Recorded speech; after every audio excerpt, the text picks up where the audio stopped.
Hey, how's it going, all? It's your boy, Waluigi, and who do I have to my right? This is Xavier from Stamford, Connecticut, representing the Connecticut. Connecticut FGC.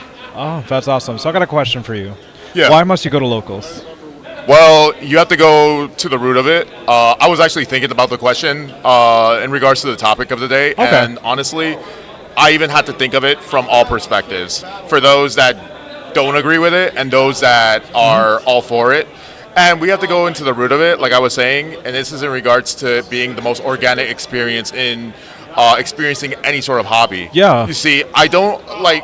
I've been playing fighting games for like 12 years, and what actually attracted me to go into a local is like essentially it was more or less wanting a lagless experience, because back in the day I came from like delayed netcode, and I wanted to understand like what exactly I needed to clean up on, how exactly I do in a pressure situation. Like, how do you know what you would be like in a real fight if you've never been in a fight before? Yeah. So you kind of have to put yourself in that situation. You learn more about yourself as a person in that sort of way. I sort of see it in that sort of sense. That's but real. let me tell you a story. Last year, I just got into Beyblade. How the hell do you net play Beyblade, for instance? That's real, actually. So I also organized a Beyblade organization called Nebo, and I don't mean to go off topic That's here, okay, but, that's okay. but we're sort of on topic in the sense that We're you within can't net locals. play a game like that, and you're forced to actually go to Yeah, you have to go locals. outside. Yeah, you have to. There's no other way about it, and you have to That's interact real. with people in a sense.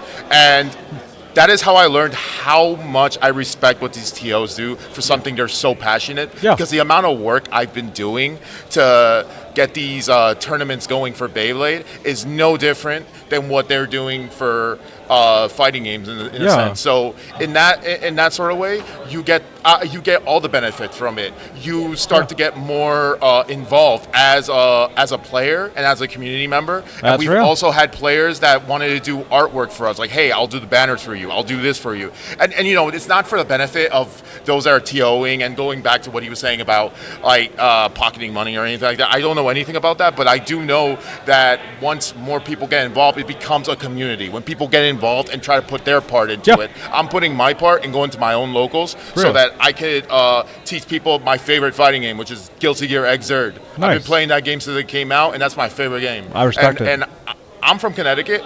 Connecticut's not on the map, but believe me, there's players because of me. Good. There's the only fighting game that's being played at our fighting game locals on Thursdays at Fire and Dice in Trumbull, Connecticut. Nice. Is Guilty Gear Xrd. And Oh, hell yeah. Tekken 8. But all the Tekken 8 players are like not playing it right now because I guess the previous patch was ass or something like that. Yeah, probably. I don't mean to curse. Sorry about that. That's okay. But like I was saying, Open language. But like I was saying, Xrd is the a game that came out mad years ago. It's still it's being the played. only game that's keeping our fighting game That's locals alive. insane. And to be honest, Beyblade kind of like pushed them out because we're getting like 20 people a week Gotta at let our it rip. locals. Gotta let it rip. Yeah, dude.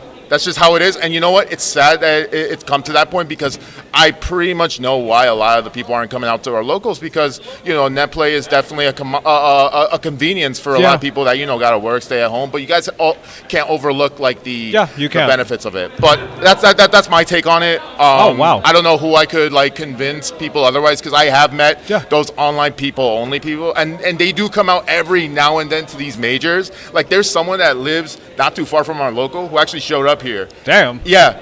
But, like, he won't come out to our locals. And it's so annoying, but I don't want to, like, you know, judge him or anything like that. So I don't want to pressure too many people, but definitely, so if you're not going to get involved, like in person, at least support your local. Real. At least support it in some way, shape, or form.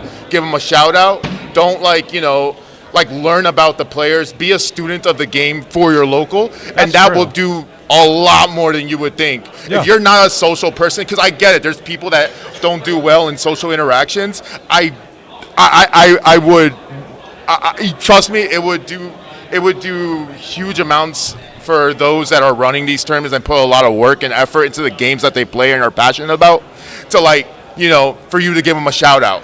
If you do anything like net play wise, or, like, you know, in your social media and you have a following and everything, give them a shout out. Give a shout out to the guy that, you know, got first in like a 4-man tournament. Who cares? Just do it. Yeah. So show, like retweet that top 3 photo, love. whatever. Yeah, exactly. Spread love. Don't forget about them. Don't be, you know, a net play warrior. Definitely come out to the locals. But yeah, I'm representing the Connecticut FGC, and you know, big shout out to. Thanks so much, yeah. my brother. Thanks for getting this together. No problem. And, Thank you for letting it out, man. Yeah, absolutely. This is Waluigi signing out.